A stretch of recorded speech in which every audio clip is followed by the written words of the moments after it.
నేనైతే జాబ్ చేసే అమ్మాయిని. పెళ్ళైన తర్వాత ఈ వంట వండడాలు బట్టలు ఉతకడాలు నా వాళ్ళనైతే కాదు.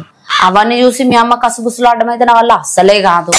సో ఏది ఉన్నా కానీ ఇప్పుడే మీ అమ్మకి కాల్ చేసి మాట్లాడు.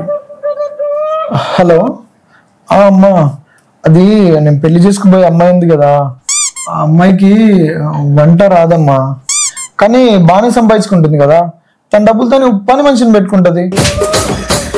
లేదమ్మా, తనకు బట్టలు ఉతకడం కూడా రాదు, కానీ బాగానే సంపాదించుకుంటుంది కదా. వాషింగ్ మెషిన్ కొనుక్కుంటది. నువ్వేం టెన్షన్ పడకమ్మా.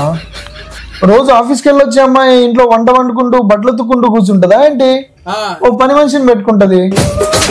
అయినా వీటన్నిటికి ఎంత అవుతాయి అనుకుంటున్నావు? నెలకు 40,000 సంపాదించే అమ్మాయి. వీటన్నిటికి ఎంత కాదన్నా 25,000 30,000 పోయినా నీ చేతికి 5-10,000 వస్తాయమ్మా. నేనేమంటున్నా అంటే ఆ అమ్మకి ఎందుకులే టెన్షన్, ఎలాగో అందరు చేసుకునే పనిలే కదా, నేను చేసుకుంటా.